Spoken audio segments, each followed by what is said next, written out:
Welcome to bringing Jesus back into focus and how miracles can occur in your physical life during a material existence in a body of biological flesh and blood and bones in a world of war and hardship. And there's some love here too, of course, but that all comes from another world. I don't think it's naturally here, but it's from another world.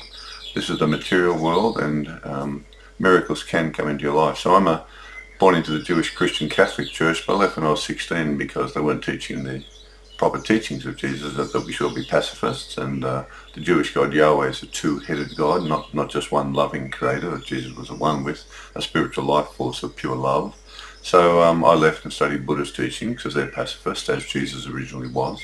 And my entire life has been a Christian, not a Jewish Christian or Christian Buddhist, who just sees love and non-violence as the main core teaching of any powerful and beautiful and correct, truthful, spiritual way. All other ways will be false.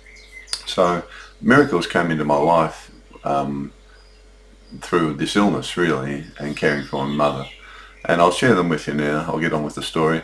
But an illness developed as fungal, and so I stopped work to care for my mother as she was aging. She was about 82, I think, when I stopped to care for her. And I was gardening. I've been a gardening horticultural career, so you get a lot of fungi around your lungs, and they get into your body and they can kill your body, poison you to death. So what I've done is, while caring for her, of course, I really did need a lot of help and inspiration, because as time went by, she aged, of course, and deteriorated. You've got the hardship or the grief of seeing your mother or father or loved one, wife, husband, child, anyone close to you, anyone you love, you see them deteriorating and perhaps more suffering. And we ended up, of course, in a nursing home eventually. But I kept her at home for as long as I could until she was 96 years old. And so it was really, we got some home care help in and that sort of thing. And but finally I couldn't care for her. Sometimes I'd have to help toilet her like 4 times a night. So and by the time a year of that went by, I was too exhausted to carry on by myself. And she was getting into some serious pain problems and difficult problems. So we ended up in a nursing home. So while I was in the nursing home, my own illness got worse. And I decided in the nursing home room, I'd like to get a picture on the wall, a painting of Jesus saving St. Peter. Because, as we know, St. Peter was drowning. And Jesus, of course, reached out and held on to him. Peter was walking on the water, though, spiritually speaking, in his spiritual body. So this is the first miracle I want to share with you. So I was injured basically by a serious neck injury from a negligent, incompetent and corrupt osteopath who manipulated my neck very seriously and damaged the top 2 vertebrae. So that's one problem, with pain flooding into the head. Then there was the fungal problem in the lung, poisoning the body slowly. While all that was happening, I had to care for my mother. So I'm in the nursing home with her every day for 4 years. I lived there all day from 11 in the morning, roughly 10 or 11 to 11 at night, to care for her. She was mostly bedbound, but they could tear her skin and all the rest of it. So I wanted to protect her and care for her properly to the very end, and as she cared for me when I was born. So I looked for this image on YouTube. Now I was in trouble. I was suffering with the pain and the poison and the infection and stuff, and trying to work out what it was. So I looked on the Google internet for a picture of Jesus saving St. Peter, saving Peter. And of course they're all paintings. There's no actual photo at the time. They didn't take the boys in the boat didn't take a photo with their mobile phones. Oh look, Peter's walking on the water. Take a photo of him. Oh, we left the mobile phones back on shore. So they're in the boat, and Jesus grabs Peter, who's drowning after he does walk on the water for a little while because he's in his spiritual body. Anyway, I got this photo because I kept looking at all the hundreds of photos on Google, and there are hundreds of these. And they're all the size of about a matchbox, so they're all quite small. And I'd click on them, and and I kept coming back to this one. And I don't know why. What drew me to this one? I just thought I need your inspiration in the room at the nursing home where people are dying, every week, and my mother's going to die, and there's a lot of grief going on. I'm in pain, so it's not a very nice place to be when you're in that sort of pain, to have your spirits uplifted in any way. So I eventually thought, no, there's something about this image. I'll print this one out. So I printed it out, and it came out on an A4 sheet. And down there in the bottom right-hand corner, So it's sort of down over here. Once I printed it out, I did see a name there. And I just thought out of interest, oh, that's the artist. I wonder who that is. And I had a look, and the name is one word, Morgan. That's my surname. I just looked up, and a sort of a tingling went down my spine. And I didn't hear these words, but I assure you, I felt these words. Don't worry, we can see you. We know you're in trouble. We know you're caring for your mother. Things are tough. Don't worry, we can see you. Heaven can see you. And I really felt that. I really felt it. My belief in Jesus is different to Jewish Christians. I just believe in his words. I don't study the Jewish religion. I don't believe in the book of Revelation, that sort of stuff. So his love and heaven's love came through just with that. I was just amazed. I thought, wow. So that's the first little miracle. You've got to remember, miracles, the word miracle means sign or wonder from the other more superior, beautiful spiritual world. We can't see it with our eyeballs of flesh, of course. You won't see it until your spiritual body leaves. So that was the first miracle. So I had that in the nursing home, and I've got it on my mobile phone there. And it reminds me that even though I feel like I'm drowning, and I really feel like I'm almost died a number of times from the fungal infection already, and yet I know heaven can see me. My spiritual body will leave at death. Don't worry, they're holding on to my spiritual life, you might say. My physical body hasn't healed yet, but it may heal next week from heaven, who knows. I pray for it. But that's the first miracle. So miracles don't have to be supersonic healings all the time. They can be just something that strengthens your spiritual life to get ready to go to heaven. You're going to leave this world anyway. So get ready to go to heaven is what it's all about. They're all about Jesus' teachings. Get ready to leave. How do I get ready? Become at one with love and non-violence, he said. Even love your enemies. It's all in his words. That awakens your spiritual identity. So there's the first miracle, and it's a total. People say, "Oh, that's just a coincidence." It's not. People who are spiritual will understand this. Of course, I'm there praying. I'm there praying in the sense of like I need help from your world. I need help. I'm by myself caring for my mother. That pain and suffering.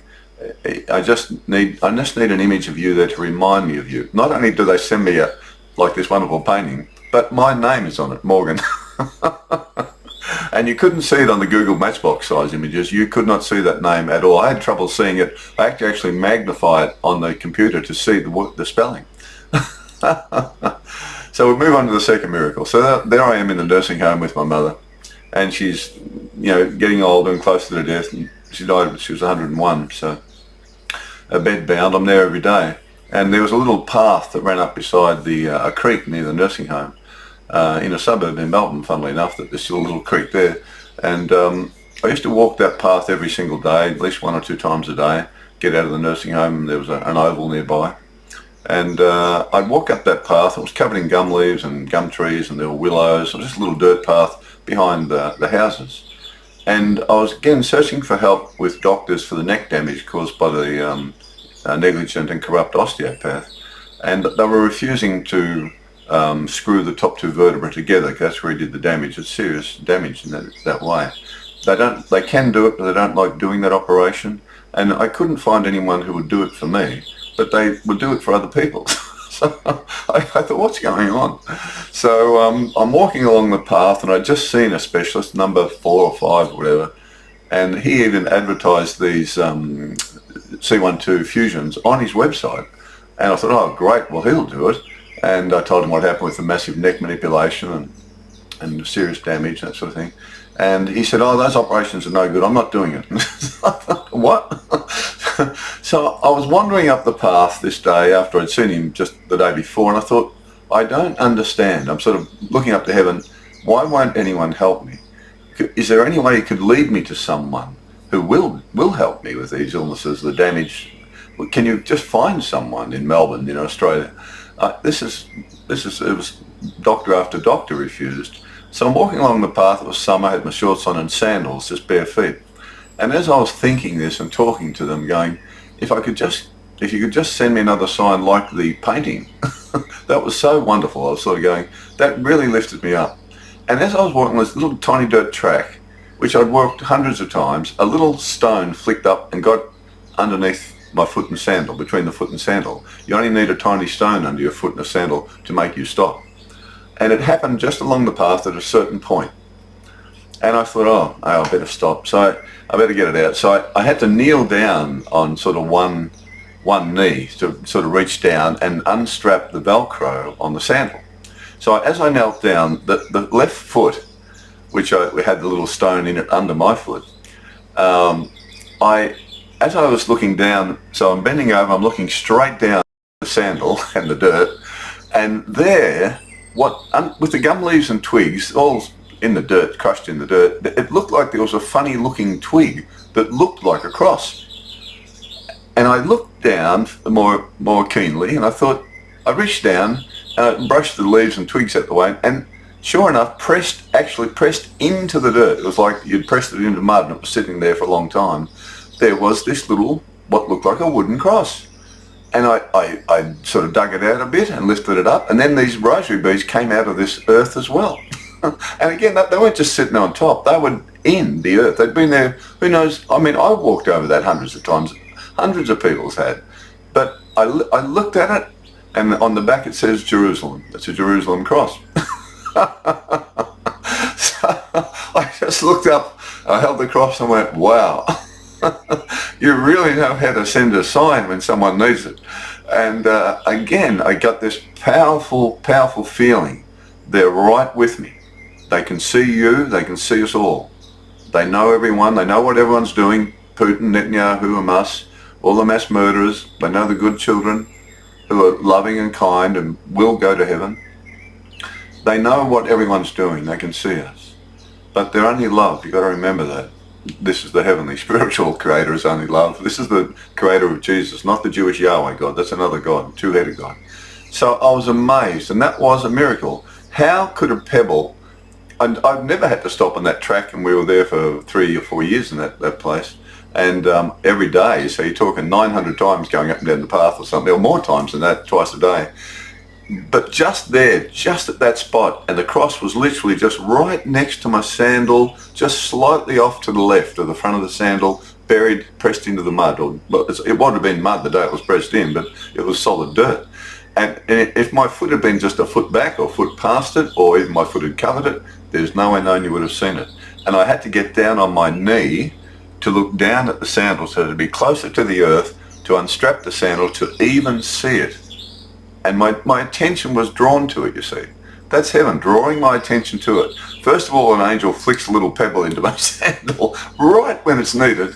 So I choose to stop just there, like another 10 steps forward. Not 3, not 5, not 20, but about 10. I stop just there and I think, oh, I'll get this thing out. Damn thing's annoying. And I bend down and there it is. So that's the Jerusalem cross, which I still have with me. And that's the second miracle. And again, the same message I can only share with you is that heaven can see you. Whatever trouble you're in now, I'm in serious difficulty and could die any day and in a lot of pain. But I know that's physical. It's not spiritual. So I'm well aware of Jesus' teachings. You've got to be born again into your spiritual body, which is perfect, like an angel's. But so that's the second miracle that came to lift my spirits up. We'll move on now to the next one. Now this was easily the most powerful miracle I've had in my life, physically speaking. This is St. Dominic's, which is in Melbourne, Australia, and it's a huge church, and the Dominican priests are there. They teach novice priests there, and it's one of the very few churches in the whole of Melbourne that's open all the time. It used to be in the good old days, all churches were open, but then they had to shut their doors because vandals would go in, and things have changed. The world's not as spiritual as it was. So this church was just near the nursing home. And I used to walk up there, not necessarily every day, but every second day. And it's a beautiful, tall, big church, huge. And it was just a beautiful space to be in. No one there during the day, doors open. And I'd just sit there and think of heaven and talk to heaven, talk to Jesus and the divine loving creator and go, how can I get through this? How can I keep going? And I just loved being there, just meditating on heaven. And I'd been in there probably 300 times at least, all through the winter, summer, autumn, spring. And all the time I was in that church, they're the front doors that you come in through, the glass metal front doors. I never, ever, ever saw those doors move, no matter how windy or stormy the day was in Melbourne. I never saw those doors budge at all. I heard the wind whistle through the gap in between the two doors. So they're metal frames with glass panes, quite heavy. You can open them, but they're heavy. And I never saw them move. And they only open outwards, not inwards. So I was there the day before my mother died. So she'd stopped eating for 3 weeks. Could have died any moment. So 3 p.m. the day before she died, I stopped there. I went up to the church, and I just thought, well, I'll just go in and just ask for some strength to get through this loss and the grief. So in I go. But the thing is, before I got to go in, I went up to those handles there, the big brass handles. I got to within literally 1 centimetre, 5 millimetres of touching the handle. And before I touched it, both of those metal doors swung wide open, fully open equally. I walked through and I felt a huge puff of air go over me, as if a giant had just gone whoa and blown the doors open for me. And that is exactly how it felt. There was no one in the church, a couple of people down the front, 3 o'clock in the afternoon. It was a normal day in Melbourne. It wasn't windy, anything, just some winds kicking around, nothing major. That was a miracle. And that wind, that air manifested out of the church air itself. The church air itself became a gust that opened the doors for me just as I was about to touch the handles to walk in and welcome me in. Knowing, of course, I was in trouble, they did that. So that's a sign and a miracle. And it can happen. You've got to connect to heaven, though. This is the big danger we all face in the world now. Children don't believe in heaven. They don't believe in spiritual life. They don't believe in life after death. This has to be turned back. And I'm happy to share these miracles with people. So those doors swung wide open, and I went in. And that was the most massive physical manifestation of heaven on earth that I've personally been involved with as a miracle occurring for me. Not to me so much as physically. I was still in pain when I was in there, but for that to happen in that church on that day, in that second, just when I went up, before I could touch the handle, it was the same synchronicity with the little cross. If I hadn't have got the pebble in the sandal and stopped right at that point, you would never have found that cross in 100 years. So it's the same thing here. If I hadn't gone into the church, yeah, it's more than a coincidence. This is the thing. Atheists and people who don't believe in life after death or don't believe in any heavenly spiritual world, they'll keep saying, oh, that's a coincidence, that's a coincidence. But it's not. These aren't coincidences. These are serious connections coming from heaven into your life, which lift you up in spirit. We have to remember our bodies all die anyway, but it's our spirit that we need a lot of strength in, really, to cope with life. And to be spiritual, you've got to have the loving spiritual life force. So that happened. Now, 24 hours later, my mother died, about 3 o'clock the next day. So that time, 24 hours later, my mother died and her spirit left. And that was just such a massive miracle. It was really stunning. Now, it continued on later that day. I emptied out her room and I went and visited my sister who's in a wheelchair and told her. And then I stopped every night. This is my old primary school church near where I live, where I went to at school. It's still there, and this primary school's still there. So while my mother was in the nursing home for four years, yeah, I used to walk up there at night time, late at night, 12 o'clock sometimes, when all the traffic was gone. I hate the traffic noise, so I used to walk up late at night, 12, 1 o'clock, and I'd sit on the front steps, on the front porch there, St. Anne's. So I got lots of lovely childhood memories of being there, growing up there, and the early, masses. I was there before I left because of the problem with the Jewish religion, poisoning the Christian religion. But I still have really fond memories of being there. And yeah, my sister was married there, my father's funeral was there, my sister Joan and I had our communion there, my brother Val, I think. And yeah, so it's a fairly important position, part of my life. So when my mother died that night, I finally cleared out her room, and they came and collected her dead body of flesh. And I stopped in there, of course, to pray. Well, and to pray that she's well in heaven now, because my belief is you go straight to your next life, not like a lot of Jewish Christians teach you, that you're going to come back up from the dirt or something. That's Jewish stuff. So I knew she was okay. She's in another world now, more beautiful than this one, because she truly was a beautiful soul. But interestingly, that night, and I'd been there again hundreds of times over the last 4 years, that night, and only that night, on the steps of St. Anne's, that's what it looks like at night time, by the way. It's quite, there was a full moon. It was quite spiritual, that photo. Heaven's light shining down above me. But that night, on the steps there, late at night, I found this sitting there waiting for me, butterfly. That had been dropped there, most likely by a child at the school, primary school child. But I'd never found anything like that on the steps at all. No paintings or school things or pencils even or anything, nothing, crayons, nothing. But that night, when I went after my mother died, when I walked up the steps, that was sitting there on the steps. Of course, one of the great international natural wonders of spiritual teachings is the caterpillar. The caterpillar has two bodies in one. This is what Jesus taught and Buddha too. You've got two bodies in one. The caterpillar dies, disintegrates. Then it flies away in another body. Of course, it's sort of hanging around while it happens, you know, like the caterpillar forms a cocoon or a chrysalis, and it metamorphoses inside, goes on, and its whole liquid sort of reconstitutes itself, and it flies out. But the caterpillar is dead. It's gone. It's not there anymore. It's finished. There is no caterpillar body as such. And there's certainly, caterpillars don't have wings to fly, whereas angels do. So the butterfly caterpillar analogy for our spiritual journey here on earth is the perfect universal analogy. Everyone's caterpillar body dies. It does not rise up again from the earth. If you're a Jewish Christian, you don't have to believe that. You have another beautiful spiritual body with you right now, as Jesus did teach, and that is what you're going to leave in. And you'll come into the spiritual world, whether you're ready or not. And that's the whole thing about Jesus and Buddha, get ready. Because if you're not ready, you won't be able to get in. So the mass murderers, the warmongers of the world that we're seeing at the moment, there's no way known they can enter the heavenly spiritual world or universe. They can't. And they're going to have to reap what they sow. That's the universal spiritual law. So there's another miracle. Again, in deep grief, deep sadness. And there's this little message, the butterfly. Your mother's fine.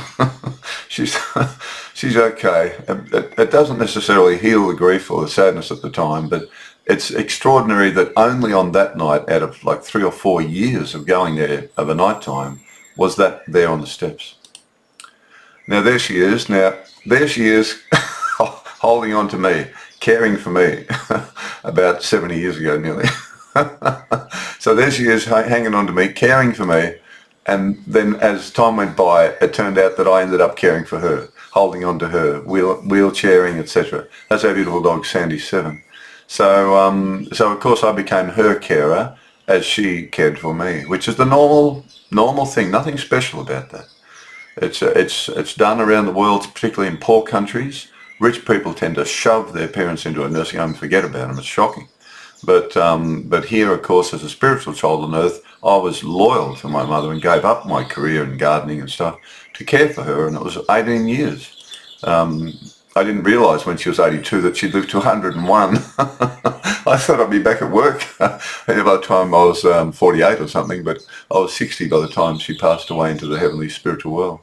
So that's Lorraine. So that's that miracle. Now, there's spinal damage to the top 2 vertebrae by negligent corrupt osteopath performing no manipulation of the neck, causing serious damage that flows ahead with pain. So I had that problem then, and it's much worse now. And they still won't operate. And an ongoing battle with a deadly neurotoxic fungal infection going untreated by the specialist here in Melbourne, Australia, leaving me to die in agony. So I must treat myself with some caring help from my GP Andrew, but all my natural antifungal treatments are failing. A YouTube search will find me talking about this under cryotherapy, fungal lung treatment, long video, Christopher Morgan. Now, I'll go on to the next miracle because it's important about the miracle, but I do want to just show you what I'm up against. This is a neurotoxic wood fungi, probably Ganoderma. That's in the lungs. Now, and you can see this quite clearly that it's probably wood fungi and Ganoderma, highly neurotoxic. Now, the pathology labs in Melbourne are shocking. They're really bad, really poor. They got no idea when they see something like this, what it is, and they just don't report it. So you never get treated. They won't report yeast in your lungs, so you can die of a yeast infection here in Melbourne, Australia, and they won't report it. So I've coughed up all sorts of serious, that's the wood fungi there. It's one of the mycorrhizal. It's most likely a mycorrhizal from independent research I've had done.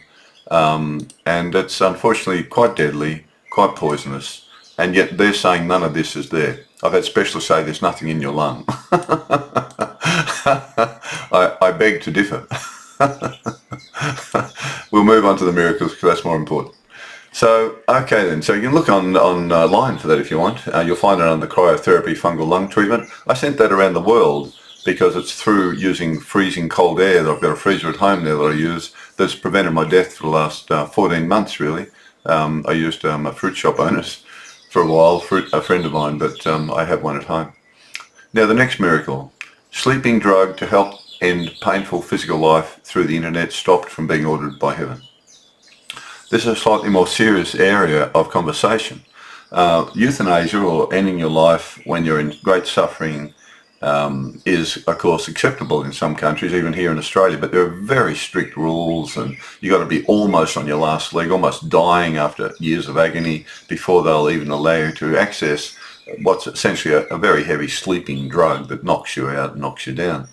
And there is, I won't mention the name of the drug or the country, but I will mention the group. It's called Exit International, and I joined them. It was set up by an Australian some years back to help people who are in horrific pain, horrific suffering with no hope of recovery, and are being refused, sort of a euthanizing sort of gentle treatment to get out of it. And he started that, and I joined, but it took 6 months of waiting before they give you contacts in a certain country in this world where you can get a certain sleeping drug, and if it gets through customs, of course it's illegal in Australia, then you can just mix up a cup of that and drink it and lay down on your bed, and before you know it you'll be fast asleep, and within minutes, in fact, you'll be gone. Now from this world, your spirit will leave. Now the thing is, of course, and this, by the way, this sleeping drug was sold in Australia. It was even sold in sleeping medicines for children in very small amounts, until they found out that as a sleeping tablet some people took too many and they did die, so it was banned. As I say, I won't mention the name of it. I don't want to encourage anyone to do that, but I fully support and understand and have total sympathy with anyone who's being tortured like I've been tortured week after week and year after year. You really reach a point where you've had enough. And you, rather than go through a really heavy poisonous death, inflammation of the brain, etc., having a gentle way to get out of that, and yet, do it by your own free will, I think there's nothing wrong with that. But providing you must be ready spiritually to leave, that's really important, of course, as well. So what happened was, I was thinking about buying it, and after 6 months I got the connection. So I got on the internet and I thought, well, I'll just find out what it costs. So I got on the internet and how much does this stuff cost? Well, the next night, I was still caring for my mother in the nursing home at that stage. I just thought, well, maybe if I get it and put it in the cupboard, and I know this thing's going to getting worse, no one's helping me, I don't know what's going on, it just looks like I'm in a really tough spot where no one's going to help me, and it's just going to get worse and worse. So I'll put it in the cupboard and hopefully not be tempted to use it for any other reason. And so I got online, sent an email. Well, the next night an email came back after I came back from the nursing home saying, yes, we can send that to you. How much do you want? Da da da da. And we'll send you an account, and just give us your details, and we'll give you the account number to deposit the money in. So I thought, okay, I won't respond tonight. I won't respond. I mean, I wasn't at that point where I've been in the last few years. It's been really horrific, but by that stage, just about 8 years ago, it wasn't as horrific as it is now. So I thought, oh, no, I'll hold on. I'll keep, trying some natural antifungals and things, and the neck, I was still hoping for some neck health. So I didn't do anything. I didn't answer the email. So the next night or two went by, and then I thought to myself, look, I'll get online and I'll just order it, pay for it, and if it gets through customs in Australia, well, okay, great, I'll put it in the cupboard, leave it there. And so I got online, all set. So I got online, turned on the computer, turned on the internet, no internet connection. No internet connection. So this, of course, became quite a. I thought, no internet connection. So it became sort of like, wow. Oh well, maybe it's just one of those things, because when your internet goes down sometimes, you just have to restart your computer. So I unplugged the computer, restarted it, unplugged the modem, whatever. I thought, oh, it's just a modem thing. But no, internet down. And then I looked up and I went, you don't want me to get this, do you? And they didn't. They really didn't, because I probably would have used it by now, that's for sure. But they didn't want me to get that. And I understood the message. And that my computer never lost internet connection. It's just you never lost it.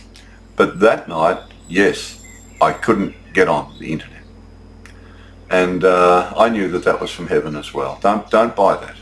So then I said, well, okay, but how am I going to keep going with this pain? You'll have to help me understand how to do that. If not, send some sort of perhaps healing miracle, because I sure am. It's going downhill, pretty fast. So that was the amazing miracle that happened with that substance. The internet went down, and that was a miracle. There's just no doubt about it at all, none at all. And so I didn't buy it. And that was like 8 years ago, and I still haven't bothered rejoining with Exit International to try to get it, although I have been thinking about it recently. So the next miracle, pardon me, that's the fungus. So I decided to end my physical life in the middle of winter due to the pain through the least traumatic way I could think of, by exposure to the cold late at night, laying down on lawn in just shorts and not eating much. So I thought, well, maybe if I can just go into hypothermia and just put up with it, and just because everything was just getting worse and worse, and there was no one helping, etc. So I decided to do that. And of course, being poisoned by the fungi, it's not as if you can think normally anyway. Imagine if you just drank a bottle of whiskey or something, you try to think normally. Well, neurotoxin from fungi are the same. They interfere with brain functions and your personality and everything. It's really a horrible sort of thing. So I decided to do that. So middle of winter. But instead of slowly ending my life over a few days or weeks, it revealed a way of fighting the neurotoxic fungal infection to me. Fungi and yeast hate cold and collapse and die. Most of them will die in really, really cold stuff. After my first night, I actually started to feel better with less neurotoxic symptoms. So I felt heaven was showing me a way to keep fighting, despite being left to die in agony by the negligent, incompetent specialists in Melbourne, Australia. And that's exactly what happened. It's the cold air. I used to then use just the cold air at night in winter here in Melbourne. And then finally, this is what led me to cryotherapy treatment in my friend's fruit shop freezer to experiment with good short-term results.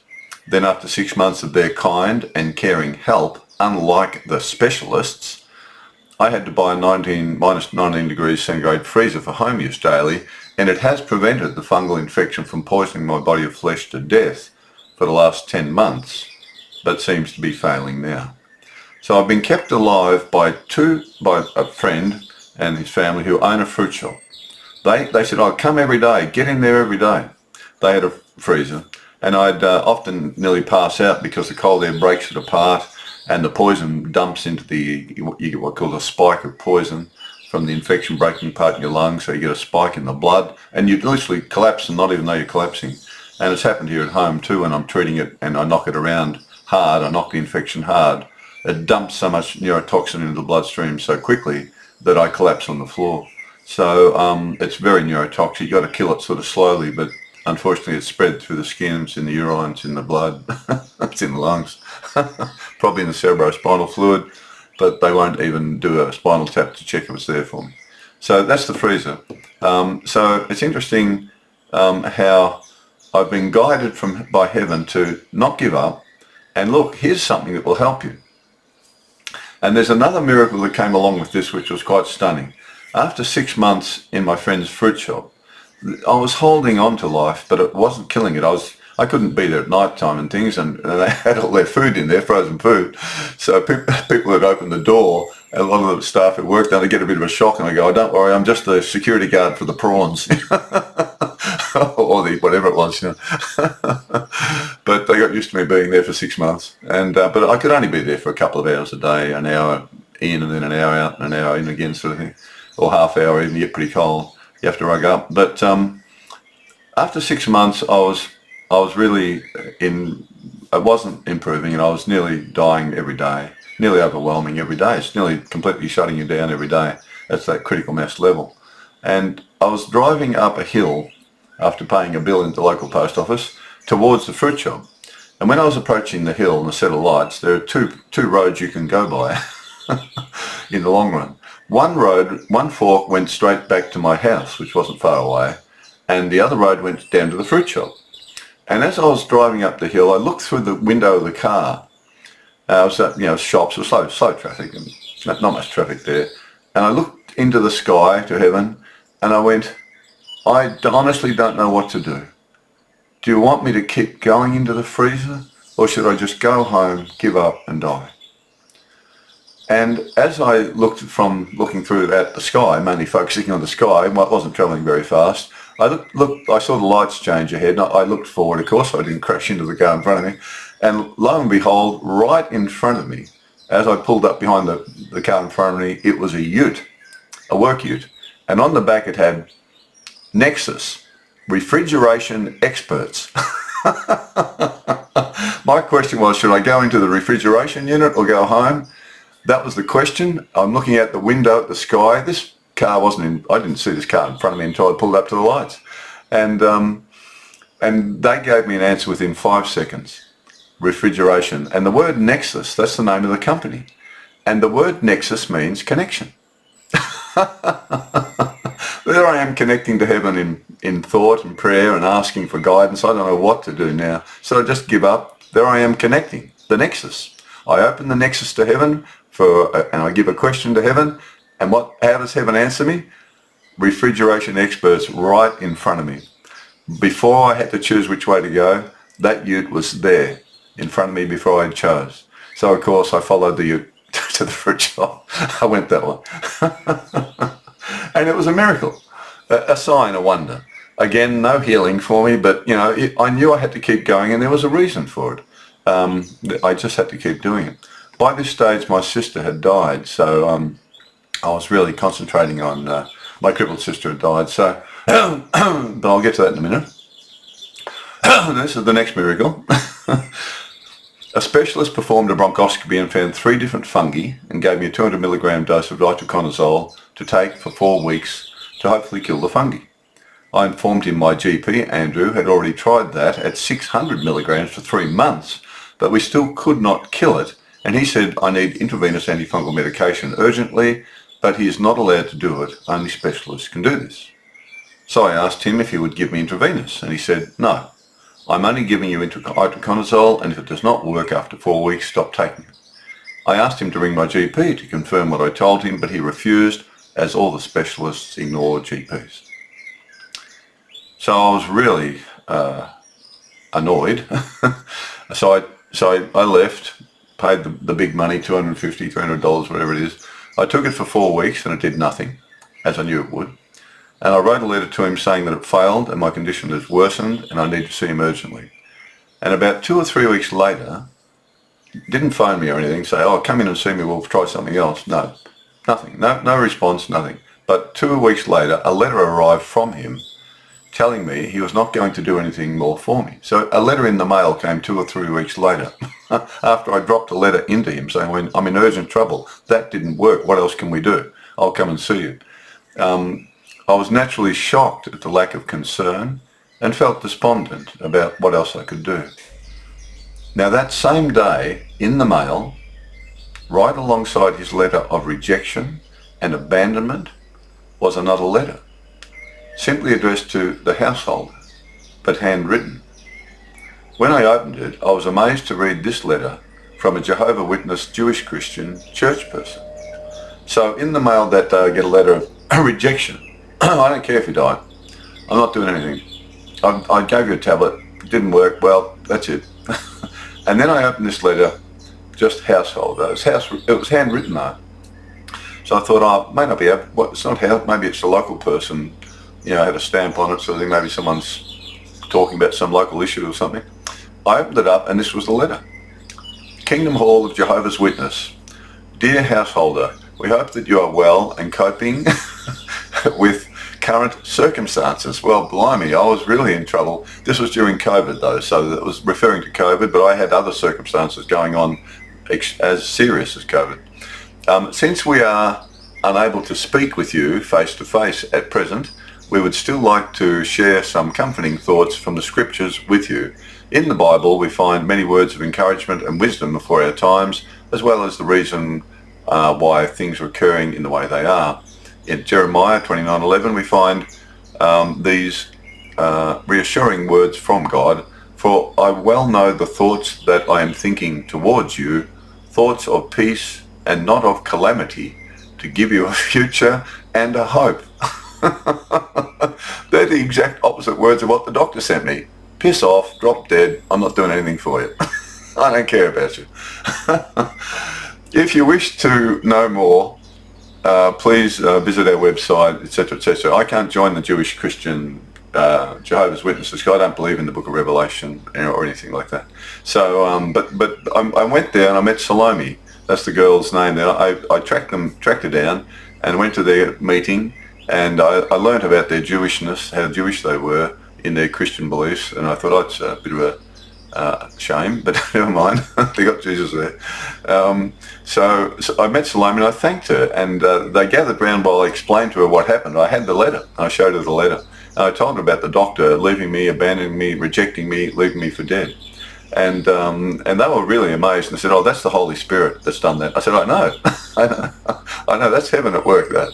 So I thanked Salome, and she was also very grateful that I bothered to come and tell her that her letter made such an impact on me on a day when I received a letter from a specialist who could, to try to get him to help save my physical life and treat me.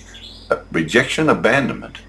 I get this other letter saying, oh, don't worry, heaven's here, no calamity there, a future of hope in heaven. That's what this, of course, Jeremiah is saying. Heaven exists. So that was another amazing miracle. Now, I think I may remember getting another Jehovah Witness letter perhaps a long time ago, years and years ago, but on that day, when the doctor was posting this evil letter of rejection, abandonment, get lost, drop dead, I'm not going to help you, came this other letter, inspired by heaven through Salome and the Jehovah's Witness Jewish Christians. I mean, they are connected to the proper God through Jesus, so it's okay, the proper heavenly world. They've got him there in the mix. They got the new wine plus the old wine. And she was inspired to send it, and it got through the post just on that day. Right there next to his letter was a complete opposite letter. One was completely spiritual, strengthening my spirit to get ready to die if I have to even. The other one was complete rejection, drop dead. Thanks for the money.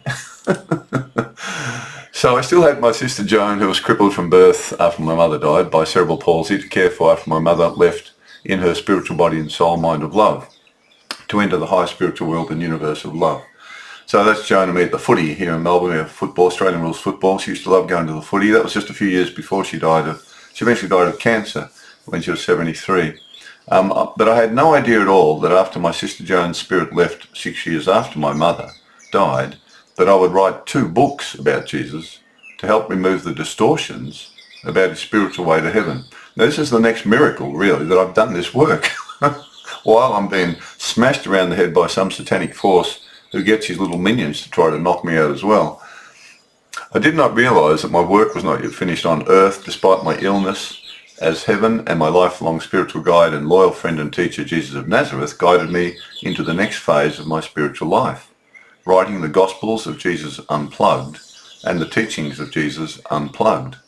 The teachings and the spiritual way of love and non-violence that can lead anyone to the higher spiritual world of love. Tom was the sign and catalyst. Now I'll explain this other little miracle now. So they're the 2 books. They're published now around the world. They could be better because I've been in an enormous amount of pain trying to write them. The Gospels are simply a translation of the Gospels, but you'll find them a much cleaner, clearer translation. You won't find any reference to apocalypses there, and you'll find all his wordings. I've tried my best to explain them in a more clearer way. His messages, his teachings, his spiritual way of living, and getting ready to die and live again in your perfect spiritual body. It's just all the Gospels, and including Thomas. The teachings of Jesus is a bit more powerful in that I talk about the Jewish religion and its effect on the Christian religion and the destruction of the pacifist way of Christianity back in the 4th century under Constantine, etc. So there's a little bit of historical stuff in there, but it's also a lot about freeing Jesus up from sort of Jewish overlays. Now, when my sister died and my mother died, I was alone here at home sort of thing. And I thought, well, what am I going to do now with this? I was still fighting this infection. I was getting much, much worse. I nearly died the month my sister died. In fact, I thought I was going to die before her. And I thought, well, it can't be long for me. I'll just get the house ready to sell after I'm gone, and I'll be gone soon. But then I started to think, well, what can I do? So I went and visited all these local churches and to find out how they were teaching about Jesus. And lo and behold, along with the Jehovah's and the Seventh-day Adventists and the Pentecostals and the Christian Science and Quakers and others, I came across a really serious problem with some of them and many of them, in that they're reading too much of the Jewish religion. It's not our religion. The way of Jesus is love and non-violence, and his words are what you need to understand who you really are as a spiritual child.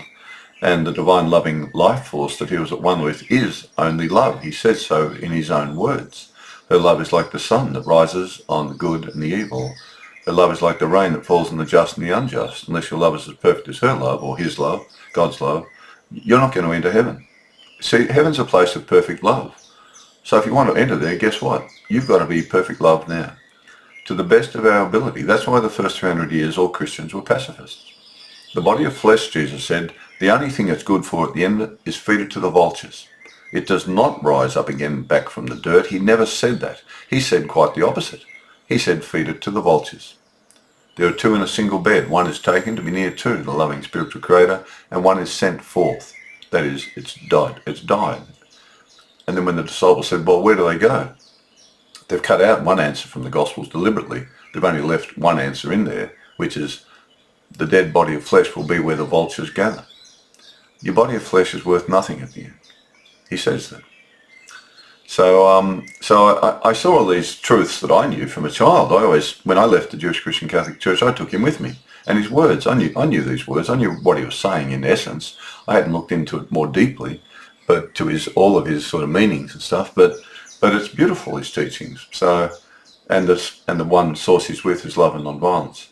So I'm sitting down by the river here in Melbourne one day, and I'd already done this investigation, and it was almost like they were leading me. I went from one church to another, and I heard these things, and I was amazed. I thought, wow, that's just so distorted. You don't understand him.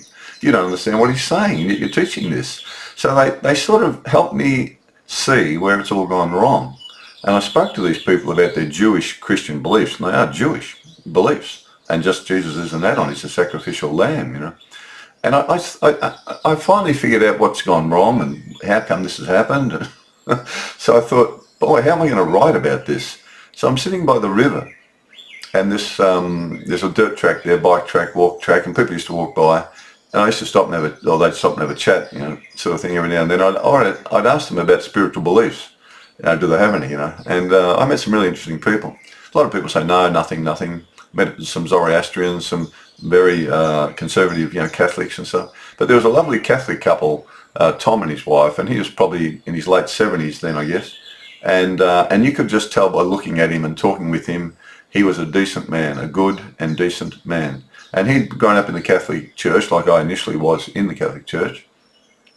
And you could tell that these were just a lovely couple from the good old days when morals were really highly valued, not like nowadays. And one day he was there walking along just by himself. And I said, oh, hey, Tom, hey, Chris, he goes. I said, look, I got a question for you, Tom. I said, now, prior to Tom arriving, I'm literally talking to heaven about, should I write this book? People won't like what I write. The Jewish Christians won't like what I write, and the Jews won't like it either. There's not one God in the Jewish religion, there's two. A war God and a God of love. So I'm saying, I'm sort of talking to heaven, look, if I write about this the way I know it, it's not going to be well received by all these Jewish Christians, you know. I mean, I don't know whether I should do this or not. People, you know, they'll certainly be pretty angry about me saying the truth, you know, to overcome the lies.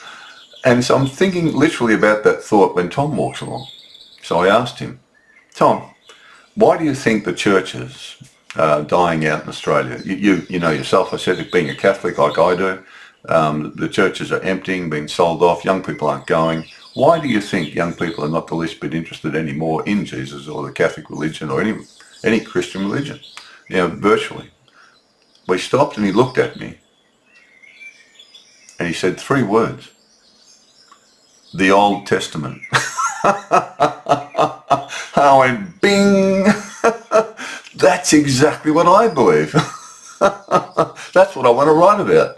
And as soon as he said that, I went, oh, wow, I agree with you, Tom. I thought he was going to say something like, oh, they got mobile phones, they're interested in money and having a good time. I had no thought in my mind of whatsoever that Tom would say those 3 words, the Old Testament is the problem with the teachings of Jesus today. It's still poisoning Jesus. And it's poisoning the divine loving life force that Jesus was at one with by trying to make out that Yahweh, the two-headed God of the Jews, is the same source of divine love that Jesus was at one with. And Yahweh is not the same source. Yahweh commits genocide at Jericho, killing every man, woman and child, and steals all the treasure to take back to his temple, telling his Jewish children to do it, and they do it. That's got nothing to do with Jesus, yet that's Yahweh. There are 2 gods there. So when Tom said that, that day I came home, I got another computer, I got a screen, a new screen, I got onto the Greek interlinear Bibles, and I began the work of writing the Gospels, translating the Gospels better. And it was Tom, he was the sign sent from heaven and a catalyst for me, because I knew he was a good man. You could just tell it. And I thought, that was the last thing I would have expected him to say. A Catholic who's that old would never say that normally, never say that. But he did. And that was heaven. So heaven gave me the green light, and that's why the books were written, is that I saw the problem by going around to these churches, and the Jehovah's Witnesses, etc. Getting that letter drew me to them, and I could see that they've got this very serious old wine thing going on, the old Jewish religion and revelation, blimey. I say rip it out and burn it, you know, use it for to light a fire with. So it's not Jesus coming on the clouds, that's for sure. He doesn't cause starvation, wars and sickness. Don't they get it? That's satanic. So there you go. So they're the miracles. Now, so on YouTube you can find the teachings of Jesus Unplugged and the Gospels of Jesus Unplugged, and they're by a pacifist follower of Jesus who listens to his words and seeks the truth of love and heaven and the spiritual way to get there from here. That's who I am. I'm just a pacifist follower of him and Buddha. I love Buddha's teachings too. So I was driven out of the Jesus Church by the Jewish religion. They drove me. That drove me out because I knew that's wrong. You can't don't teach that. Oh no, we got to teach it. Oh no, you don't. Teach the truth. So that's how all that ended up. So they're the miracles, which and they are miracles or signs and wonders. I haven't received a healing. Some people are praying for me, and especially in Florida, USA, Florida. A couple of lovely women there, Corinne, Brandy, and they've come across my videos and they really appreciate my style of just talking like a layperson about Jesus, and also putting the boots into things that are wrong, and it's helped them get out of the entanglement of the Jewish religion, which does confuse and poison the Christian religion all the time. So you've got to be so careful with that. Don't get involved in that Jewish religion unless you've spent 20 years with Jesus. And I think Buddha would be good too, because Buddha taught to clean your mind out, and Jesus taught to clean your mind out, or the inside of the cup. He said that's the problem. That's where the dirt is. And he said then you'll be filled with light. That's what Jesus said. And Buddha said you'll have a clear light mind experience when you clean out the evil in your own mind, or the bad things, the bad thoughts. You'll have an experience of a mind that's completely undisturbed by any evil thought. That's your spiritual identity. That's what you have to enter heaven. And that means then you can bring love here on earth to anybody. You don't join in any war. I tell all young people, never join the Army, Navy or Air Force. Never do that. Don't be trained to kill other children. Don't do that. It's wrong. You're damaging your spiritual life. You're murdering other children. Don't do that. So we've got to have a spiritual revolution now in the world, because otherwise it's going down the toilet. And this is why these bad things are happening in the world predominantly, is that the spiritual teachings are failing. Firstly, of course, the Jewish Christian churches should only teach the Christian religion, not the Jewish religion. That's wrong. That's really bad. Bad thing to do. So Jesus is only love. All Christians should be pacifists. There shouldn't be a Christian in any army or navy in America or Europe, in Australia, anywhere in the world. No Christian should be in any army, navy or air force anywhere, unless you're a doctor. You can join. And then you not only treat the wounded people on your side, but the wounded on the other side equally as well. You see? We become spiritual children waiting to die and go to a much more beautiful world.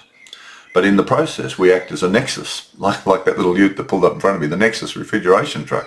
The connection to heaven is through the spiritual loving life force coming from heaven into me, into my spiritual mind or spiritual body or form, which is like water in a vase, two bodies in one. I'm not the vase, and I'm the water in the vase. The vase isn't me, I'm not the vase. But I'm the water in the vase, and water always takes the perfect shape of the vase it's poured into. So our spiritual forms fit into every single body that exists on the planet. Male, female, baby, young, old, big, fat, tall, skinny. It doesn't matter. Your spiritual body just fits into it. It's more fluid, you might say. And it's more enlightened and full of light. But the thing is, you need to open the nexus of your spiritual heart and soul and mind of love with heaven. You've got to think of heaven and how beautiful it is there, and then try to bring that back here into this evil world. You've got to try to bring it back into this world of darkness and duality, war and murder and starvation, all sorts of things going on. Terrible. So we've got to bring the love into it, but we cannot partake and become beasts of the flesh like all the warmongers do and all these other children who are lost. And the armaments industry, I mean, that's just totally satanic. It's a satanic industry. So they're the miracles that I've received. And as I say, the books are available around the world. You can buy them online. You might find them, and you can get ebook probably, or you can look at them for free on YouTube. I ramble on a bit, but that's partly because I'm in so much pain all the time that doing a video was quite difficult and quite challenging, and to concentrate. And I wish I could do them better, but and the books need to be better too. I mean, Jesus deserves a really beautiful dialogue and a beautiful explanation of what he was talking about, and what he's left behind for us to follow him to heaven. He's not coming back on the clouds. That's a satanic thing, and it's to do with the book of Daniel in the Old Testament. So miracles, anyway, is what this video is really about.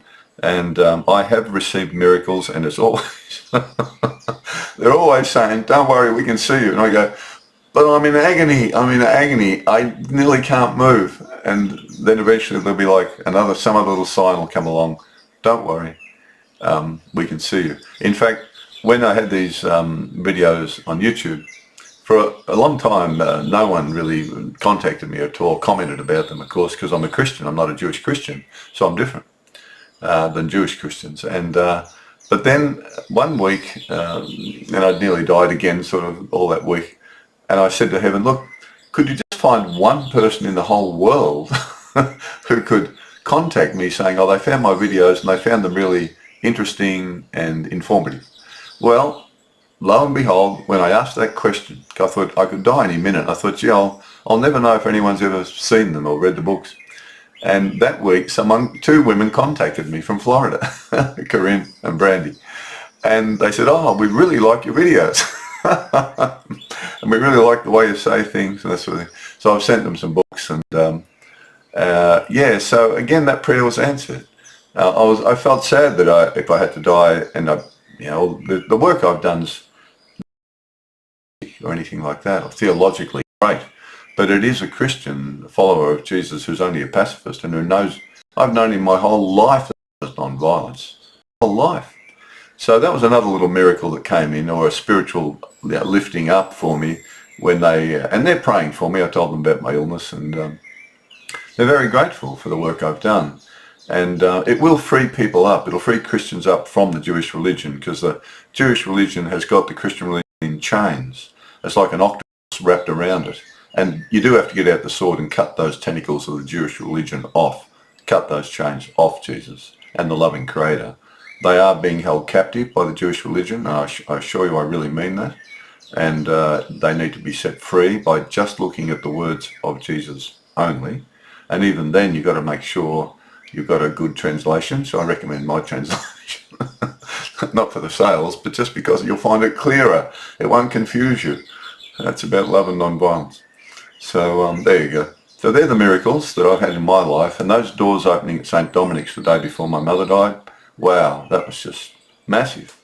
It was just like a giant was in that big sort of hall of the church, and had blown those doors open. And then it was just one big puff of air, and then it vanished. So if that's not what you'd call the Holy Spirit, or what I tend to call the loving spiritual life force, then what was it? Oh, someone flicked on a fan down the front of the church. I don't think so. Not to blow those doors open.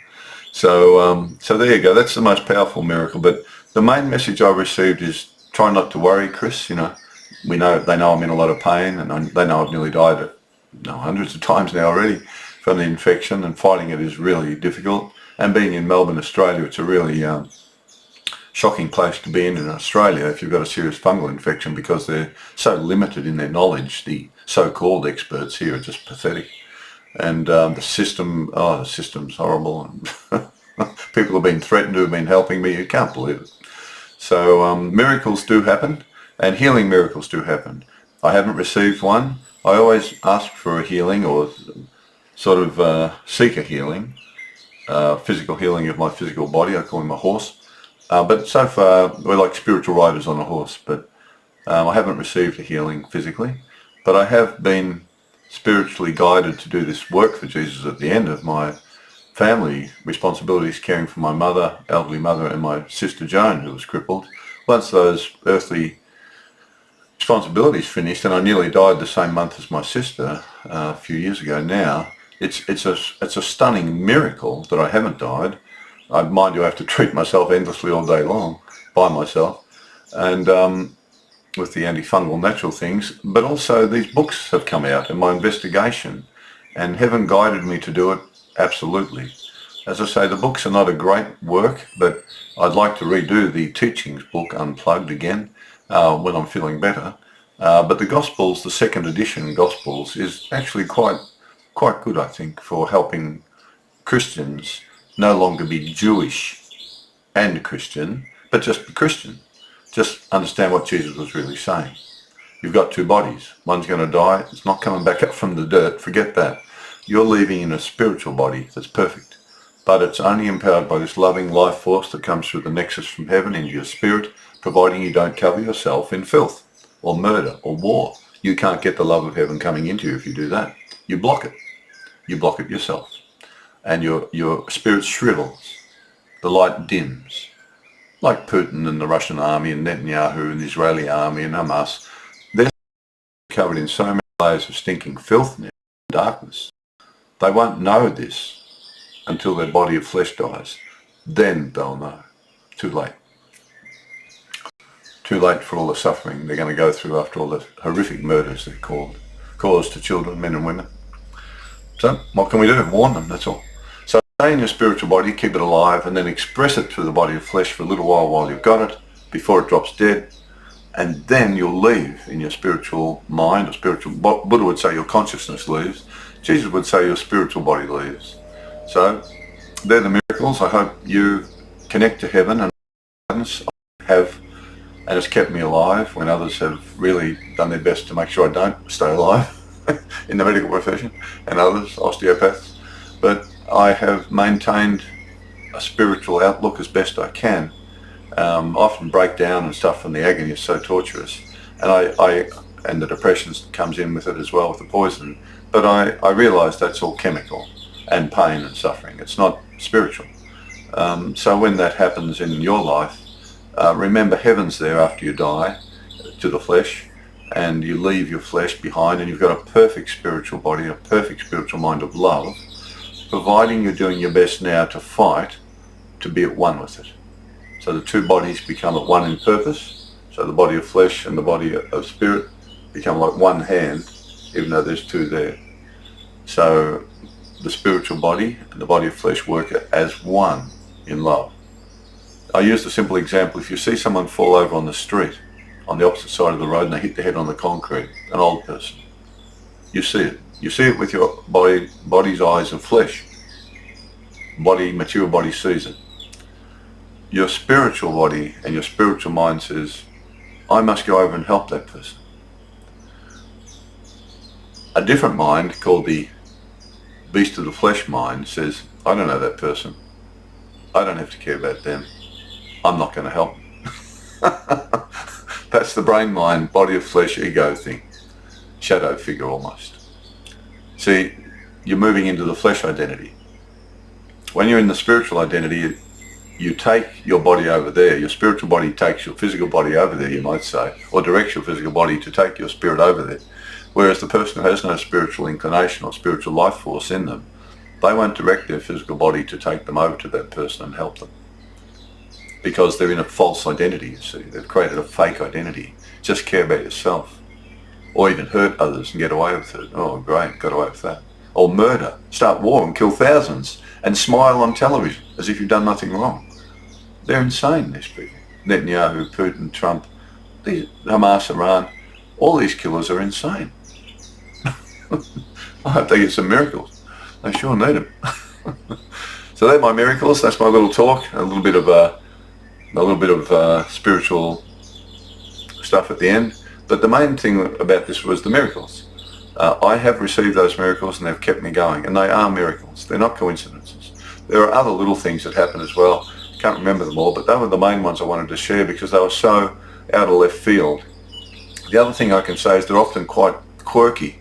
It's a bit like that refrigeration truck with Nexus written on it, where where I was looking up at the sky and deciding which road to take, to go into the fridge or give up and go home and die.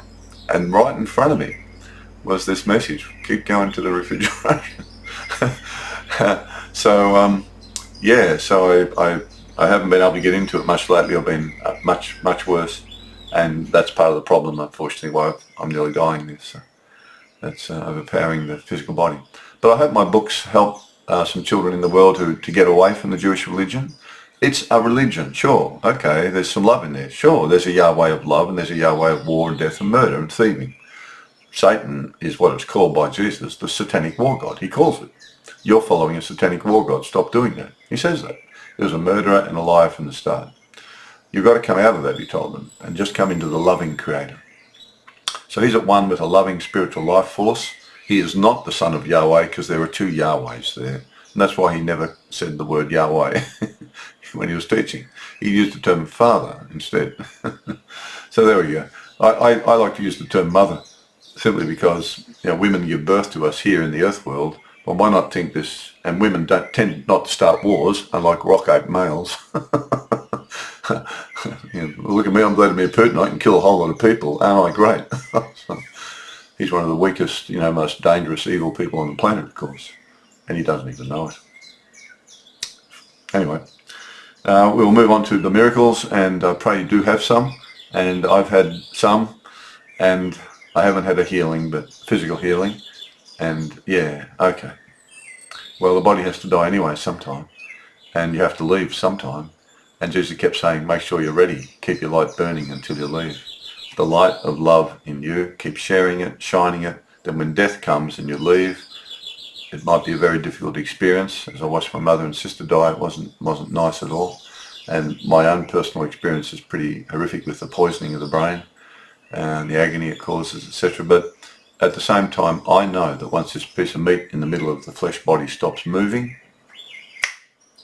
the umbilical cord is cut between me, my spiritual form or mind, and the flesh body and brain, and my body won't be able to send me any more signals or experiences of chemical pain or chemical agony or torture or whatever. It also can't send any signals of physical pleasure either, but that's okay.